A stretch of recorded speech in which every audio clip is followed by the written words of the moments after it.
Hi ನಮಸ್ತೆ ಎಲ್ಲರಿಗೂ welcome back to my YouTube channel. ನಾನಿವತ್ತು ಬ್ರೇಕ್ಫಾಸ್ಟ್ ರೆಸಿಪಿ ಮಾಡ್ತಾ ಇದ್ದೀನಿ. ಅದು ಯಾವುದಂದರೆ ಬಿಸಿಬೇಳೆ ಬಾತ್. ಇದು ತುಂಬ ಈಸಿ ಮತ್ತು ಟೇಸ್ಟಿ ಕೂಡ. ಬ್ರೇಕ್ಫಾಸ್ಟ್ಗೆ ತುಂಬ ಸಿಂಪಲ್ಲಾಗಿ ಮಾಡ್ಕೋಬೋದು, ಚೆನ್ನಾಗಿರುತ್ತೆ.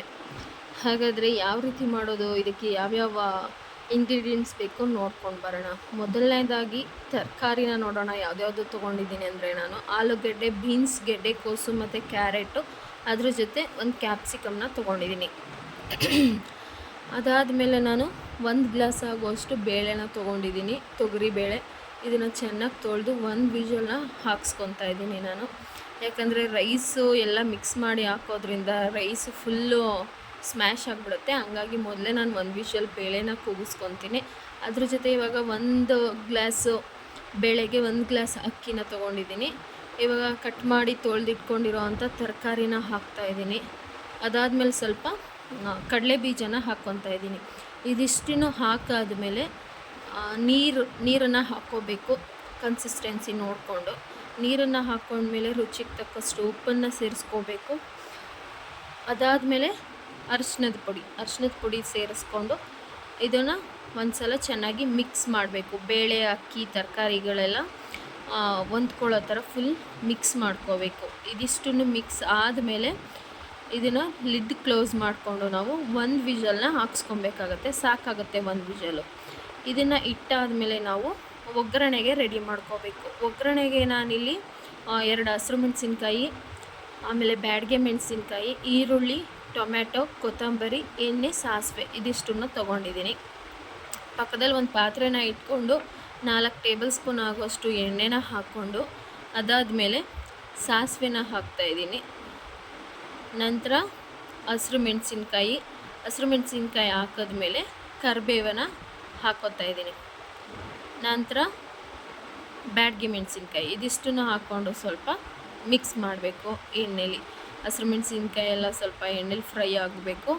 ಮತ್ತು ಸಾಸಿವೆ, ಕರಿಬೇವು ಎಲ್ಲ ಸ್ವಲ್ಪ ಚಟಪಟ ಅಂತ ಸಿಡಿಬೇಕು, ಅಲ್ಲಿ ತನಕ ಮಿಕ್ಸ್ ಮಾಡ್ಕೋಬೇಕು. ಅದಾದಮೇಲೆ ನಾನು 1 ಈರುಳ್ಳಿನ ಉದ್ದುದಾಗಿ ಕಟ್ ಮಾಡಿ ಇಟ್ಕೊಂಡಿರೋ ಅಂಥದ್ದನ್ನು ಇದಕ್ಕೆ ಸೇರಿಸ್ಕೊತಾ ಇದ್ದೀನಿ.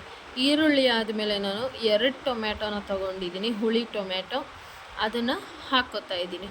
ಇದಿಷ್ಟನ್ನು ಹಾಕ್ಕೊಂಡು ಇವಾಗ ಈರುಳ್ಳಿ ಟೊಮ್ಯಾಟೊ ಎಲ್ಲ ಸಾಫ್ಟ್ ಆಗೋಕ್ಕೆ ಸ್ವಲ್ಪ ಉಪ್ಪನ್ನು ಸೇರಿಸ್ತಾ ಇದ್ದೀನಿ. ಜಾಸ್ತಿ ಉಪ್ಪನ್ನ ಸೇರಿಸ್ಬಾರ್ದು, ಯಾಕಂದರೆ ಮೊದಲೇ ನಾವು ಅನ್ನಕ್ಕೆ ಉಪ್ಪನ್ನು ಹಾಕ್ಕೊಂಡಿರ್ತೀವಿ. ಸ್ವಲ್ಪ ಹಾಕ್ಕೊಂಡು ಈರುಳ್ಳಿ ಟೊಮ್ಯಾಟೊ ಎಲ್ಲ ಸಾಫ್ಟ್ ಆದಮೇಲೆ ನಾನು MTR ಬಿಸಿಬೇಳೆ ಬಾತ್ ಪೌಡ್ರನ್ನ ತೊಗೊಂಡಿದ್ದೀನಿ. ಅದು 2 ಪ್ಯಾಕೆಟ್ ತೊಗೊಂಡಿದ್ದೀನಿ. ಅದಷ್ಟನ್ನು ಹಾಕ್ಬಿಟ್ಟು 1 ನಿಮಿಷ ಸಾಕು ಇದನ್ನು ಫ್ರೈ ಮಾಡೋಕ್ಕೆ, ಈ ಪೌಡ್ರನ್ನ.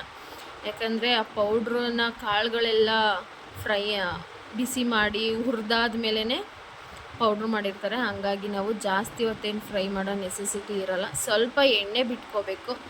1 ನಿಮಿಷ ಫ್ರೈ ಮಾಡಿದ್ರೆ ಸಾಕಾಗುತ್ತೆ. ಈ ಪೌಡ್ರನ್ನ ಹಾಕ್ಕೊಂಡು ಸೈಡಲ್ಲೆಲ್ಲ ಸ್ವಲ್ಪ ಎಣ್ಣೆ ಬಿಟ್ಕೊತಾ ಇದ್ದೆ. ಈ ಹಂತದಲ್ಲಿ ಇದನ್ನು ಆಫ್ ಮಾಡಿಬಿಟ್ಟು ನಾನು ರೈಸ್ ಆಗಿದೆಯಾ ಅಂತ ನೋಡಬೇಕು. ರೈಸ್ ಎಲ್ಲ ಚೆನ್ನಾಗಿ ಕುಕ್ ಆಗಿದೆ, ತರಕಾರಿ, ಬೇಳೆ ಎಲ್ಲ. ಇದನ್ನೆಲ್ಲ ನಾವು ಒಗ್ಗರಣೆ ಮಾಡಿ ಇಟ್ಕೊಳೋ ಅಂಥ ಮಸಾಲೆಗೆ ಸೇರಿಸ್ಕೋಬೇಕಾಗುತ್ತೆ. ಈ ರೈಸನ್ನೆಲ್ಲ ಈ ರೀತಿ ಎಲ್ಲನೂ ಇದಕ್ಕೆ ಸೇರಿಸ್ಕೊಂಡು ನಾವು ನೀರನ್ನು ಹಾಕ್ಕೋಬೇಕು. ನಮಗೆ ಎಷ್ಟು ತೆಳ್ಳಗೆ ಬೇಕು ಅಂದರೆ ಜಾಸ್ತಿ ನೀರು ಹಾಕ್ಕೋಬೇಕು, ಸ್ವಲ್ಪ ಗಟ್ಟಿಗೆ ಇರಲಿ ಅಂದರೆ ಕಡಿಮೆ ನೀರು ಹಾಕ್ಕೋಬೇಕು. ಈ ರೀತಿ ಎಷ್ಟು ಬೇಕೋ ಅಷ್ಟು ನೀರನ್ನು ಹಾಕ್ಕೊಂಡು ಟೇಸ್ಟ್ ಎಲ್ಲ ನೋಡಿಕೊಂಡು ಸ್ವಲ್ಪ ಉಪ್ಪು ಹೆಚ್ಚು ಕಮ್ಮಿ ಆಗಿದ್ದರೆ ಉಪ್ಪನ್ನು ಈ ಹಂತದಲ್ಲಿ ಸೇರಿಸ್ಕೊಂಡು ಮಿಕ್ಸ್ ಮಾಡ್ಕೋಬೇಕು. ಸ್ಟವನ್ನು ಸಿಮ್ಮಲ್ಲೇ ಇಟ್ಕೊಂಡು ಇದನ್ನು ಮಿಕ್ಸ್ ಮಾಡಬೇಕಾಗುತ್ತೆ. ಹೈ ಫ್ಲೇಮಲ್ಲಿ ಇಟ್ಕೊಂಡ್ರೆ ತಳ ಹಿಡಿದ್ಬಿಡುತ್ತೆ. ಹಾಗಾಗಿ ಈಗ ನಾನು 1/2 ನಿಂಬೆಹಣ್ಣು ಹಾಕ್ಕೊತಾ ಇದ್ದೀನಿ. ಇದಕ್ಕೆ ಹುಣಸೆಹಣ್ಣು ಸಹ ಸೇರಿಸ್ಬೋದು, ಆದರೆ ನನಗೆ ಹುಣಸೆಹಣ್ಣು ಅಷ್ಟೊಂದು ಇಷ್ಟ ಆಗಲ್ಲ ಅಂತ ನಿಂಬೆಹಣ್ಣನ್ನು ಹಾಕ್ಕೊತಾ ಇದ್ದೀನಿ. ಇದಿಷ್ಟು ಹಾಕಿದ್ರೆ ಮುಗೀತು, ರೆಡಿ ಆಯಿತು ನಮ್ಮ ಬಿಸಿಬೇಳೆ ಬಾತು. ಸರ್ವ್ ಮಾಡಿ ಎಲ್ರಿಗೂ ಕೊಟ್ಟು ನೀವು ಕೂಡ ತಿನ್ನಿ, ತುಂಬ ಟೇಸ್ಟಿಯಾಗಿರುತ್ತೆ. ಆಮೇಲೆ ಈಸಿಯಾಗೂ ಕೂಡ ಮಾಡ್ಕೋಬೋದು. ಇದ್ರ ಜೊತೆ ಬೂಂದಿ ಖಾರ ಮಿಕ್ಸ್ ಮಾಡಿಕೊಂಡ್ರೆ ಆಯಿತು. Thank you for watching. Bye.